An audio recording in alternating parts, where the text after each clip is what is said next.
नमस्कार विद्यार्थी मित्रमैत्रिणींनो, S T publication या चॅनलमध्ये तुम्हा सर्वांचे स्वागत आहे। तर आजच्या व्हिडिओमध्ये आपण बघणार आहोत पोलीस भरती 2025 ठोकळा प्रश्नसंच। तर विद्यार्थी मित्रांनो, आजच्या व्हिडिओमध्ये आपण सामान्य विज्ञान या टॉपिक्सवरील वन लाइनर क्वेश्चन्स या ठिकाणी घेणार आहोत।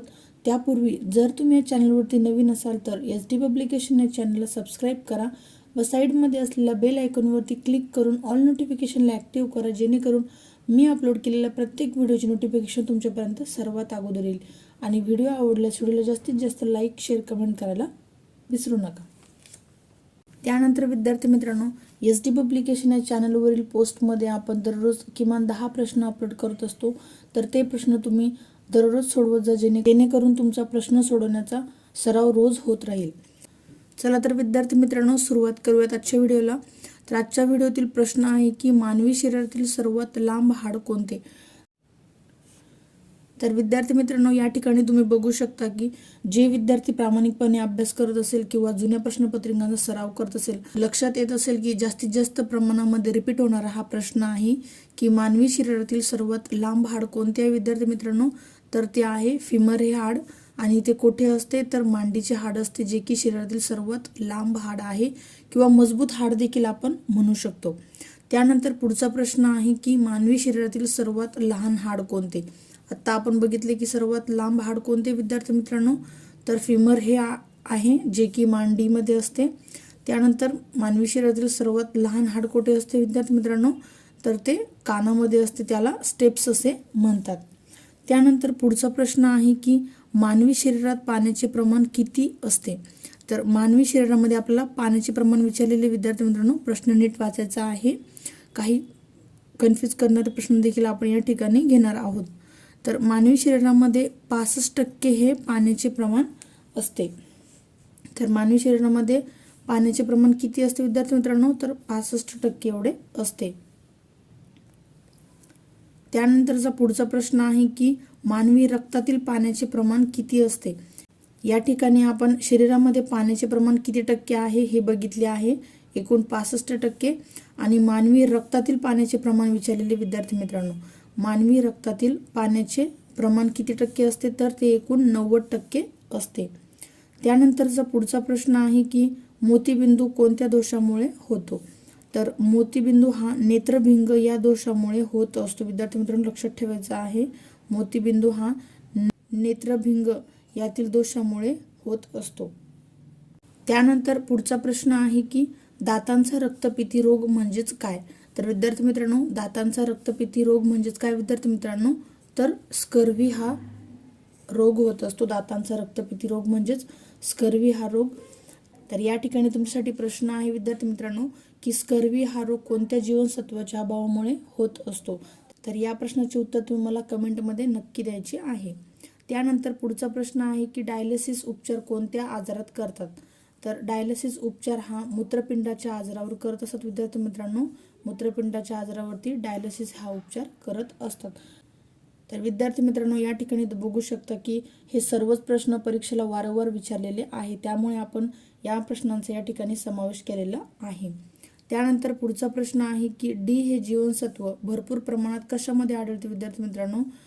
तर डी हे जीवनसत्व सर्वात जास्त प्रमाणात कशामध्ये आढळते, तर कार्डिलिव्हर ऑइलमध्ये डी जीवनसत्व भरपूर प्रमाणामध्ये आढळते।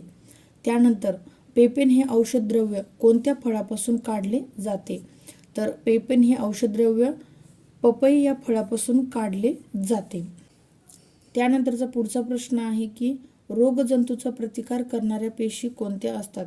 तर त्या पांढऱ्या पेशी असतात विद्यार्थी मित्रांनो, ज्यांना आपण सैनिकी पेशी असे देखील म्हणतो, कारण की त्या रोगजंतूचा प्रतिकार करतात।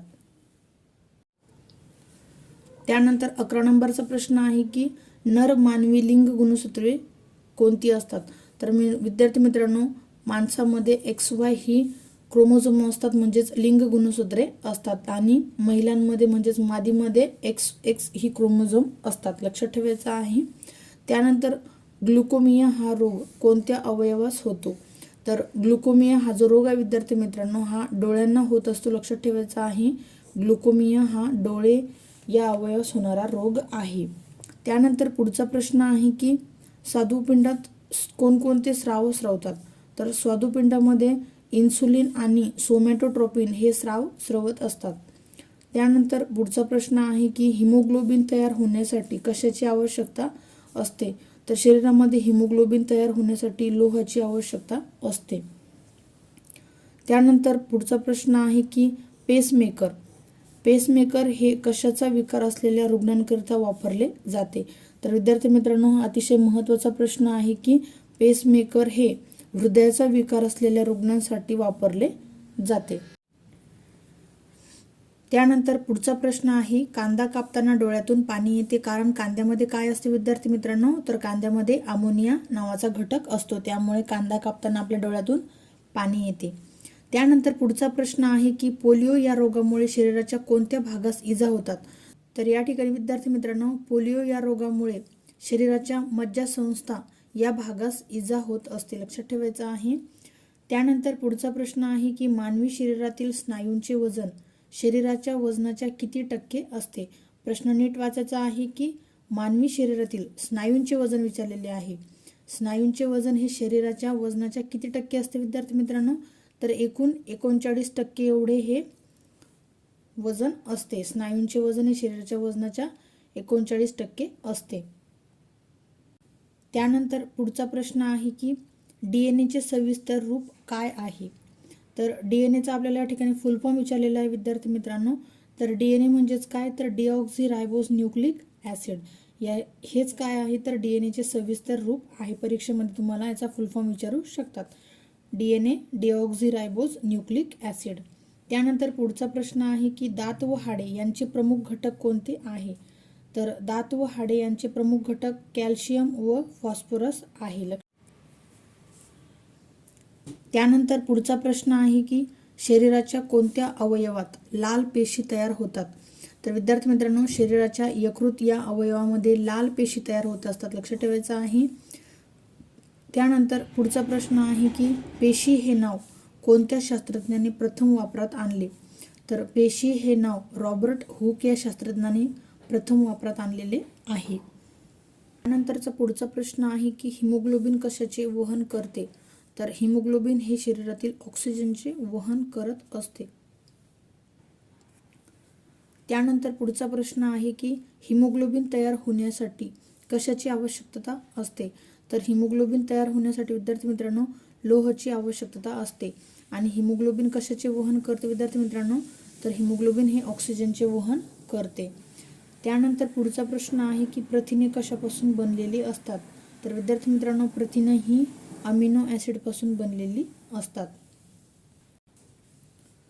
त्यानंतरचा पुढचा प्रश्न आहे दुधामध्ये कोणता घटक जास्त प्रमाणात असतो.